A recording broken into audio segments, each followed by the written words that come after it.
beban dari negara. Kemudian untuk keamanan itu kami memiliki 3 tugas tentu saja.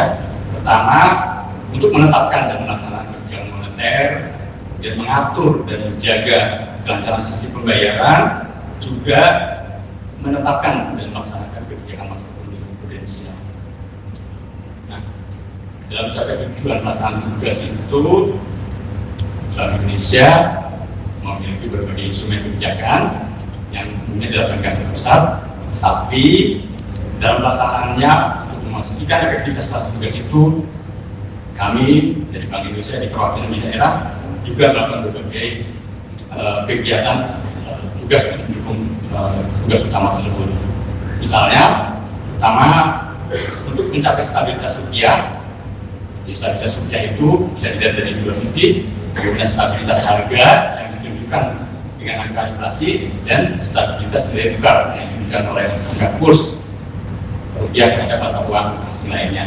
Nah, kalau untuk stabilitas harga, kalau Bank Indonesia sebagai otoritas moneter tentu memiliki kebijakan yang dilakukan Kantor Pusat melalui suku bunga dan melalui likuiditas dan dalam pasar. Nah, itu bagaimana mengatur agar harga rupiah, harga barang-barang yang secara umum misalnya itu bisa stabil. Tentu saja itu dilakukan dari sisi demand permintaannya. Nah, kami di daerah juga mendukung untuk memastikan stabil harga itu, tapi terutama saya dari sisi supply, seperti bagaimana memastikan bahwa harga stabil karena pasokan barang, terutama barang atau komoditas yang menentukan inflasi itu dapat tersedia dengan baik. Kemudian terkait dengan stabilitas nilai tukar yang menentukan dengan nilai kurs, tentu saja instrumen kebijakan moneter dilakukan Kantor Pusat seperti intervensi kurs, pengelolaan cadangan devisa dan pendalaman pasar keuangan. Tapi kami di daerah justru mendukung bagaimana memastikan pasokan falas tersedia sehingga terus stabil, antara lain dengan dukungan terhadap usaha yang berorientasi ekspor dan juga kegiatan yang mendukung masuknya devisa melalui pariwisata. Nah, kemudian terkait dengan tugas sistem pembayaran, tentu saja ini yang terkait dengan digitalisasi. Bank Indonesia sebagai otoritas sistem pembayaran tentu harus memastikan sistem pembayaran yang menjadi nadi dan perekonomian, karena kalau sistem pembayaran terganggu, seperti kalau darah atau nadi kita terganggu, itu nggak ada pasokan oksigen paru-paru, kita bisa kolaps. Demikian juga kalau sistem pembayaran terganggu, maka perekonomian bisa terganggu. Maka di sini peran utama sistem pembayaran supaya dapat jalan dengan baik diarahkan juga untuk mewujudkan perekonomian yang efisien, inklusif dan stabil sebagai fondasi untuk mendorong peningkatan produktivitas dan pertumbuhan ekonomi. Nah, pengelolaan sistem pembayaran ini dilakukan oleh Bank Indonesia baik tunai maupun non tunai.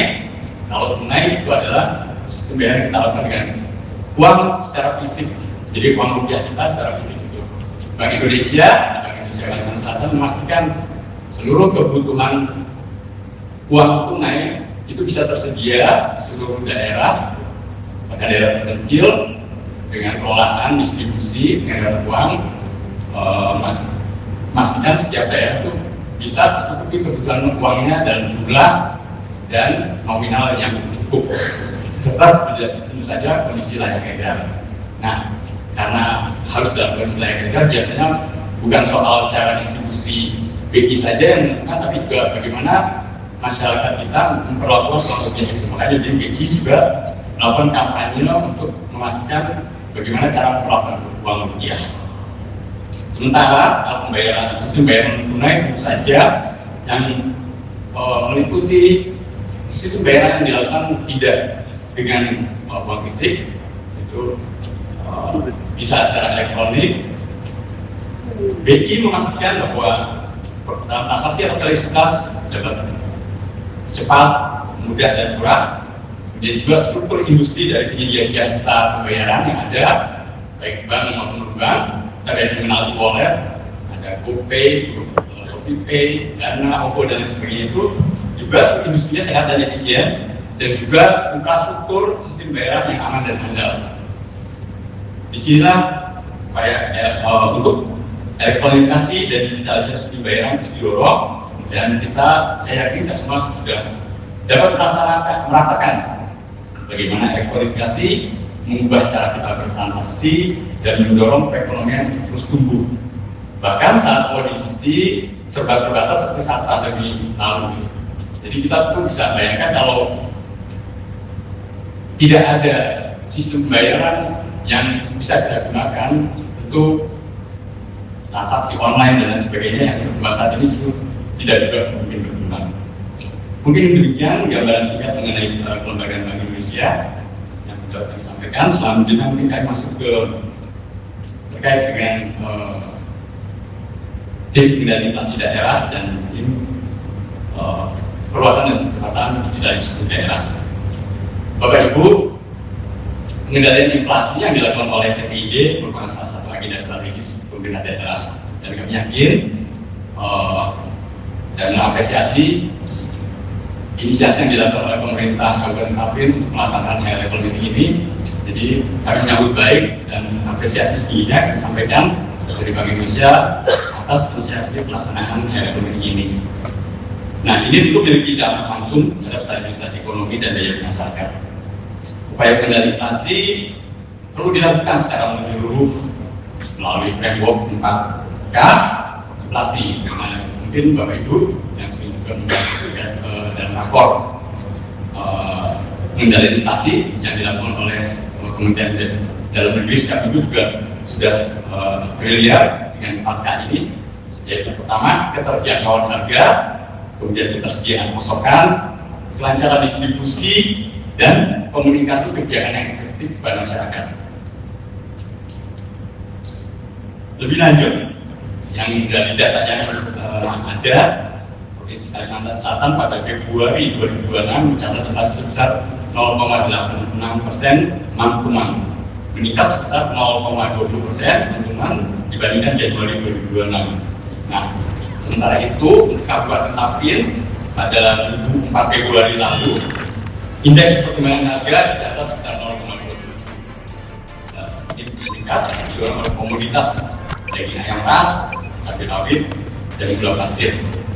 Nilai ini mengalami peningkatan sejak awal Februari seiring meningkatnya aktivitas ekonomi menjelang bulan Ramadan.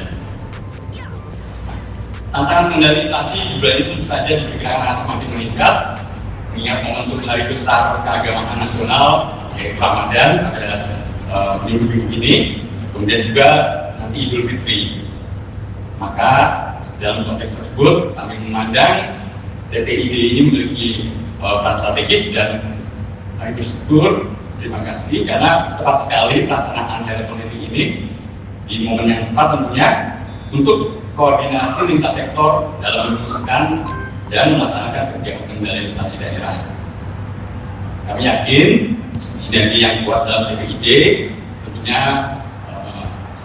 di bawah leadership Pak Bupati dan tentu partisipasi seluruh stakeholder di Kabupaten Tapin itu akan menjadi kunci dalam menjaga stabilitas harga di Kabupaten Tapin secara keseluruhan.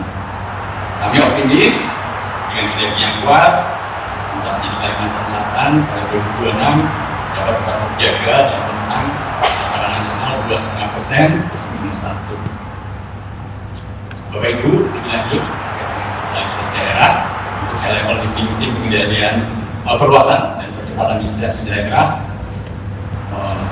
TP2DD ini itu memiliki peran penting untuk mempercepat transformasi digital, yaitu melakukan digitalisasi terhadap transaksi pemerintah daerah, pendapatan maupun belanja. Digitalisasi ini tentu akan berdampak terhadap stabilitas ekonomi sekaligus efisiensi serta kelancaran sistem pembayaran daerah.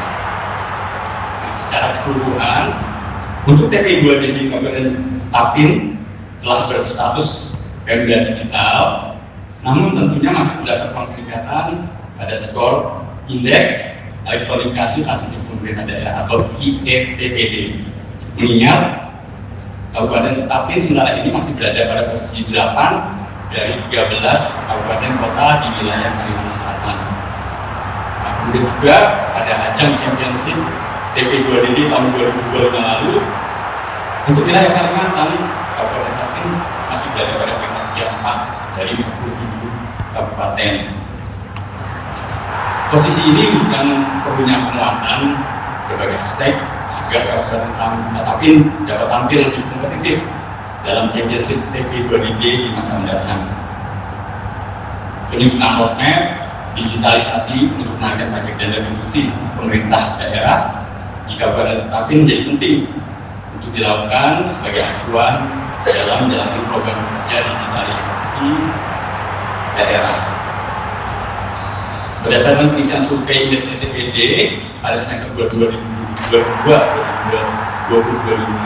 lalu, baru satu dari 13 jenis retribusi yang ditarik oleh Kabupaten Tapin menggunakan kanal digital, misalnya kris, mobile banking, dan e-commerce.